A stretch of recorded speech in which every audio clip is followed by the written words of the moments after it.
एक लड़का सरहदें पार करने के बाद बहुत दूर चला जाता है अपनों से, अपने दोस्तों से, परिवार से, रिश्तेदारियों से। एक ऐसी जगह चला जाता है जहाँ की बोली, वहाँ का रहन-सहन बिल्कुल अलग होता है। वहाँ का खान-पान भी बिल्कुल अलग होता है। अब जब भी कोई उससे बातचीत करने की कोशिश करता है तो वो ऐसा लगता था जैसे कि बिल्कुल खोया हुआ है, किसी चीज़ को पाने की उसके अंदर हसरत है। बातचीत करते थे तो वो ज़्यादातर मुस्कुराकर बातें करता था। लेकिन कम बोला करता था। अब जब भी कभी वो बोलता था, तो जैसे हम किसी से बातचीत करेंगे कि क्या हो रहा है, तो वो पूछता था कि के है हीरो है भैया के हीरो है भैया। पूछता था कि का होरो है। तो वो पूछता था कि का हो हेरो है भैया। अब जैसे ही सामने वाले सुनता था, तो उसे हँसी आती थी क्योंकि उसकी बोली और उसकी बोली में थोड़ा अंतर होता था। यदि किसी ने इससे पूछा कि क्या हो रहा है, तो वह जवाब देता था कछु ना हो रहा भैया। इस तरह की भाषा जब बोलता था, तो लोग उससे चटकारे लेते थे, हँसते थे। मस्ती किया करते थे लेकिन उसकी एक तलाश थी किसी को जैसे लगता था जैसे कि ढूँढने की कोशिश कर रहा है। इसी बीच में कोई ऐसा व्यक्ति उससे टकरा जाता है, जिस व्यक्ति को ये भाषा, ये बोलचाल, उसका रहन-सहन पसंद नहीं आता और वह यहाँ से सीधा थाने पहुँच जाता है और जाकर बताता है कि एक ऐसा व्यक्ति है जिसके बोलने-चालने का तरीका बिल्कुल दूसरों से अलग है। आपको देखना चाहिए, तभी पता चलता है कि वह भारत का रहने वाला होता है और अपनी मोहब्बत से मिलने के लिए पाकिस्तान चला आया। इसके बाद इस कहानी की चर्चा चारों तरफ फैल जाती है। 2 मुल्कों में अब चाहे सोशल मीडिया हो, अखबार हो, टेलीविज़न हो, हर जगह इस उस लड़की की कहानी चलने लगती है कि आखिरकार वो लड़का इंडिया से पाकिस्तान कैसे पहुँचा। आज की इस कहानी के माध्यम से ये जानने की, समझने की कोशिश करेंगे कि आखिरकार वो लड़का कैसे पहुँचा और कैसे पकड़ा गया। नमस्कार दोस्तों, मैं ईशु। आज की जो सच्ची घटना मैं आपको सुनाने जा रही हूँ, ये सच्ची घटना है, एक प्रांत है, पंजाब प्रांत, और पंजाब प्रांत की एक जगह लगती है मंडी, मंडी भैरवद्दीन। दरअसल ये लाहौर से लगभग 240 किलोमीटर दूर है और थाना सदर मंडी भैरवद्दीन के एक एसएचओ होते हैं जिनका नाम अंजुम शहजाद होता है। 27 दिसंबर 2024 को इनके पास से एक व्यक्ति पहुंचता है कि कहता है कि एक बड़ा घर है और बड़े घर में जो अमीर लोग रहते हैं, वहाँ पर कुछ ऐसे भी आदमी हैं जिसको आपको देखना चाहिए। उनको, उनके बोलचाल, रंग-ढंग बिल्कुल अलग है। ऐसा लगता है जैसे कि वो यहाँ का यानी कि पाकिस्तान का है ही नहीं, वो बाहर का है। तो शुरू में तो एसएचओ ने कहा कि तुम्हें गलतफ़हमी हुई है, लेकिन उस सूचना को इसे गंभीरता से नहीं लिया जा रहा था। फिर भी चलते-चलते उन्होंने अपनी किसी जो बीट का ऐसे इंचार्ज या उसे कहा कि आपको जाकर देखना चाहिए कि क्या बात है, क्या बात कर रहे हैं। अब बीट का इंचार्ज उस घर में जाता है जो एक बड़े आदमी का घर होता है। उसके यहाँ पर कई नौकर भी होते हैं। उसी में वो लड़का रह रहा था। उस लड़के से पूछा जाता है कि तुम्हारा नाम क्या है? तो लड़के ने कहा कि मेरा नाम बादल बाबू है। बादल बाबू तो वो ठीक से बोलता है। उनसे ऐसी बातचीत का सिलसिला जब आगे बढ़ता है कि क्या हो रहा है, तो उसने कहा कि कछु ना हेरो। जब उसने कहा कछु ना हेरो, क्योंकि इस तरह की भाषा जो है वह बोलते ही नहीं है, बोली जाती ही नहीं है। इस तरह की भाषा तो कहीं और ही बोली जाती है। तो पूछा जाता है कि तुम कहाँ के रहने वाले हो? सीधे-सीधे उसने बोल दिया कि भारत का एक राज्य है उत्तर प्रदेश। उत्तर प्रदेश का एक जिला है अलीगढ़ और अलीगढ़ जिले का एक थाना लगता है बड़ला और बड़ला थाना का क्षेत्र का गाँव लगता है नंगला खिटकारी। वहाँ का रहने वाला हूँ। उससे पूछा जाता है कि तुम यहाँ कैसे आए हो? तो उसने अपनी जो कहानी बताना शुरू कर दिया, अपने घर के बारे में, अपने परिवार के बारे में, कितने सदस्य हैं, माता-पिता, भाई-बहन, ये सब लोग हैं, क्या करते हैं। तो उसने एक-एक चीज़ का जवाब देना शुरू कर दिया। अब जवाब दे रहा था, तभी बात ये एसएचओ तक पहुँचती है। एसएचओ यानी कि अंजुम शहजाद, जिन्होंने किसी व्यक्ति को, जिसने पुलिस के अधिकारी को ये भेजा था जानने के लिए कि क्या इस मुखबिर की सूचना में कुछ दम है या नहीं। ये बेदम सूचना है। तो अब ये एसएचओ ने अपने ही एक मिलने वाले पत्रकार, जिनका नाम शहजाद मालिक होता है, उनसे शहजाद मलिक होता है, उनसे कहते हैं कि एक इस तरह की सूचना है, इस तरह का लड़का है जो यहाँ पर आया हुआ है। क्या आप पता कर सकते हैं, बात कर सकते हैं कि दिल्ली में या फिर कहीं और भारत के किसी हिस्से में आपका कोई जानकार हो तो उससे पता करके देखिए। उस शहजाद मलिक पत्रकार ने अपनी ही एक दोस्त जो कि दिल्ली में रहने वाला होता है, नाम होता है उनका शकील अख्तर होता है। शकील अख्तर को फोन करते हैं, कहते हैं कि यहाँ पर एक बादल बाबू नाम का एक लड़का है जो कि सरहद पर करके पाकिस्तान आ चुका है, सरहद पार करके। क्या इसके बारे में कुछ जानकारी दे सकते हो? उनको पूरा एड्रेस दिया जाता है। दरअसल अलीगढ़ का जो स्थानीय पत्रकार होता है, वह पत्रकार थाना बरला के गांव नंगला खिटकारी में पहुंच जाता है, ये जानने के लिए, पूछने के लिए कि आखिरकार क्या बात है। दरअसल वहां जब पता किया जाता है तो कृपाल सिंह नाम का एक व्यक्ति होता है जिसको 3 लड़के होते हैं, एक लड़की होती है। लड़की की बताई जाती है कि शादी हो चुकी है पहले। ये जो लड़का है जिसका नाम बदलू बाबू है, ये दरअसल दूसरे नंबर का, सेकंड नंबर का लड़का है जो कि अपने गांव में बहुत दूर यानी कि दिल्ली गया हुआ था, जो कि वहां किसी गांधी पार्क जो एरिया है, किसी फैक्ट्री में रेडीमेड्स गारमेंट का भी काम करता है। उसमें एक तरह ये दर्जी का काम करता है। वह उसका रहना सहना लगातार इस तरह से चल ही रहा था। उसके बारे में जानकारी जुटाई जाती है कि वह अब कहाँ है। कहते हैं कि वो दुबई गया हुआ है खाने कमाने के लिए, लेकिन वो दुबई नहीं है, वह तो पाकिस्तान पहुंच चुका है। पाकिस्तान कैसे पहुंचा, तो इस कहानी को जब जानने की कोशिश की तो पता चलता है कि लगभग अब से 2.5 वर्ष पहले की बात है, जब वो अपना फेसबुक चलाता था और फेसबुक चलाते चलाते जब वो पन्ने पलट रहा था तो उसके पास एक प्रोफाइल पहुंचती है जिसपे सना उसका नाम था, सना रानी, और वो आपस में जानते नहीं थे क्या है क्या नहीं है। तो जब आपस में उनका बातचीत का सिलसिला शुरू होता है तब उसे पता चलता है कि वो पाकिस्तान की रहने वाली होती है।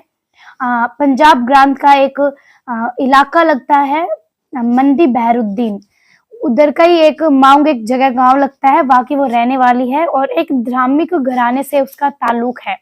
लड़का उससे बातचीत किया करता था, दोनों की बातचीत का सिलसिला बहुत ज्यादा होता था।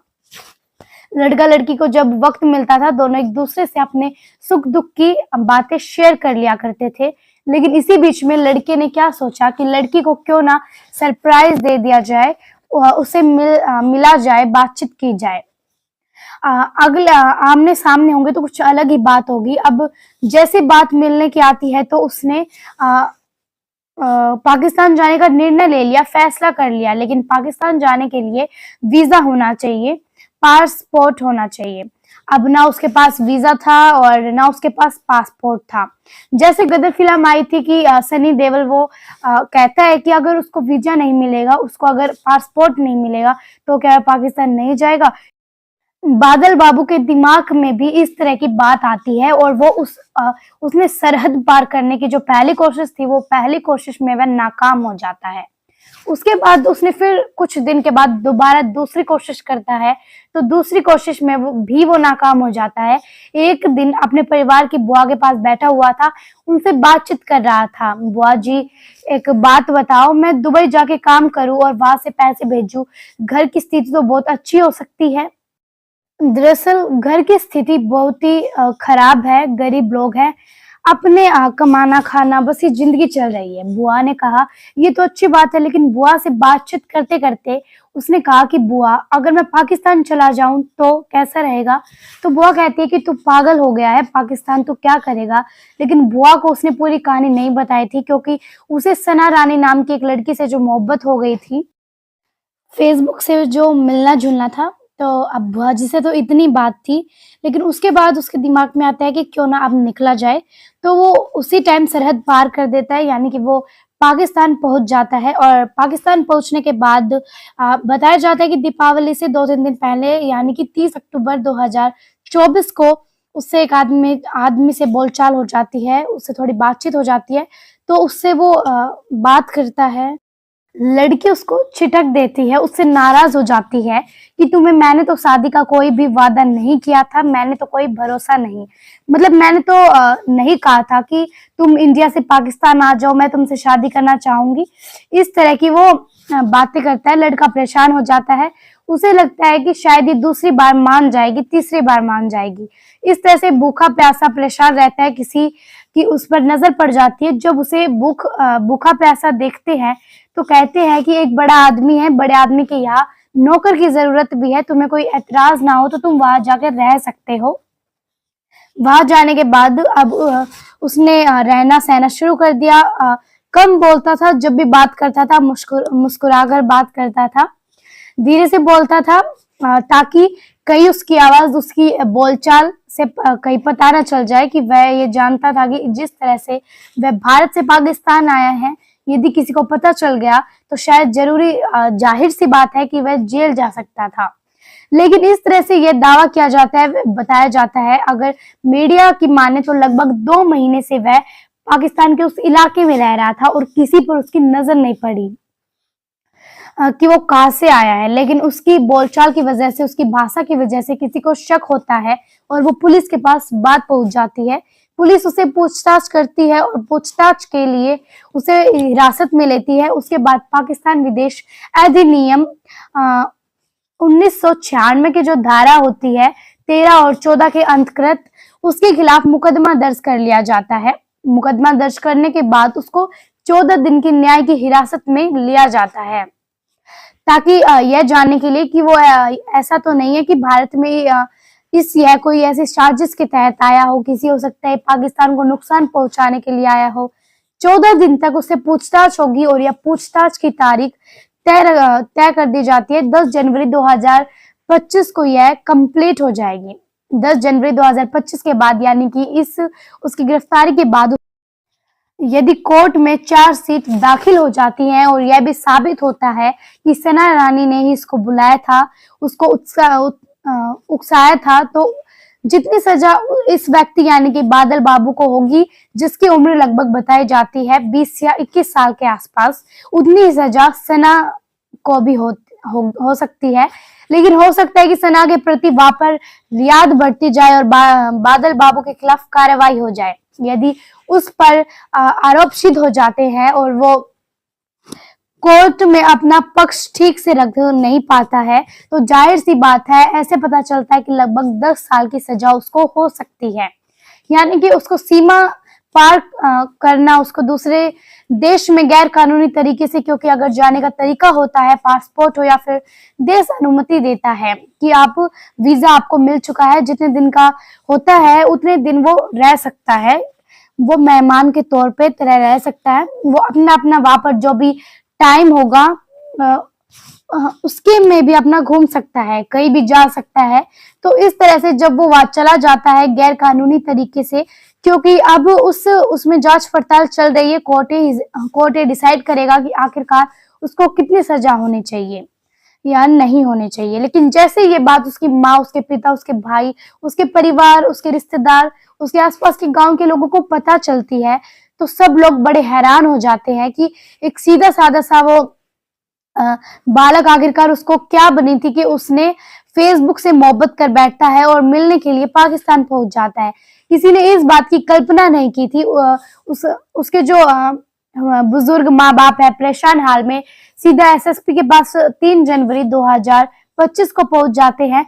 एसएसपी अलीगढ़ के पास और हाथ जोड़ते हुए विनती करते हुए, साहब बस किसी तरकीब से हमारे बालक को वापस बुलवा दीजिए और हम उसके बिना नहीं रह पाएंगे। अब वो अपील कर रहे थे मीडिया के माध्यम से। योगी आदित्यनाथ यानी कि उत्तर प्रदेश के मुख्यमंत्री, भारत के प्रधानमंत्री नरेंद्र मोदी से भी अपील करते हैं और कहते हैं कि मेरा जो बेटा है उसे वापस बुलवा दीजिए, क्योंकि वो बड़ा परेशान होगा। जाहिर सी बात है, सलाखों के पीछे परेशान होगा, पुलिस ने रिमांड पर ले रखा होगा। उसके साथ वो 3rd डिग्री जैसे स्थिति भी उसके साथ पैदा हो गई है, हो सकता है मारपीट वगैरह भी हो सकती है, हो रही होगी। क्या होगा क्या नहीं होगा, यह तो खैर वाकई सोचने वाली बात है। लेकिन जिस तरह से पिछले 2-3 मामले हुए हैं। 2-3 सालों में एक मामला था। इकरा जीवानी नाम की एक लड़की होती है जो कि पाकिस्तान की रहने वाली होती है। उसको उत्तर प्रदेश के प्रयागराज का रहने वाला एक लड़का जिसका नाम मुलायम सिंह यादव होता है, जो कि बेंगलुरु में रहकर सुरक्षा गार्ड का काम करता है। तो दोनों को मोहब्बत हो जाती है। इकरा जवानी जो होती है वो सीधा नेपाल पहुंचती है, नेपाल से बेंगलुरु आ जाती है। अब लड़का थोड़ा सांवला होता है, लड़की खूबसूरत होती है और इसकी खूबसूरती ही उसकी फिर कार बन जाती है। अब लोग आसपास के पूछते हैं कि इतनी खूबसूरत लड़की तुम्हें कहाँ मिली। जब वो लड़की बोलती थी तो उसकी बोलचाल से पता चलता है कि वो यहाँ की नहीं है, यानी कि वो अलग ही। इसी हिसाब से उसकी सोशल मीडिया पर फोटो वायरल हो जाती है। उसके घर वाले डिमांड करते हैं, हालांकि भारत की तरफ से उस लड़की इकरा जीवानी को वापस उसके घर, उसके वतन भेज दिया जाता है। ऐसे ही उसके बाद एक मामला सोशल मीडिया पर बहुत तेजी के साथ वायरल होने लगता है। सीमा हैदर नाम की एक महिला जो कि पाकिस्तान में रहती है, सिंध प्रांत में, और वहां से सीधा दुबई से नेपाल और अपने वे 4 बच्चों को लेकर आती है और उत्तर प्रदेश के जिला गौतम बुद्ध नगर के रबुपुरा के रहने वाले सचिन मीना से वो मोहब्बत कर बैठती है। उसी के साथ लगभग 1-1.5 महीने या उससे कई ज्यादा बड़ी खामोशी के साथ रह रहे थे, लेकिन किसी ने मुखवटा पुलिस तक बात पहुंच जाती है। पुलिस उसे गिरफ्तार करती है। अभी फिलहाल मामला कोर्ट में विचाराधीन चल रहा है कि वह महिला यहाँ रहेगी या वापस पाकिस्तान जाएगी। ऐसे ही एक और मामला होता है, जयपुर के रहने वाले एक लड़की होती है जिसका नाम अंजू होता है।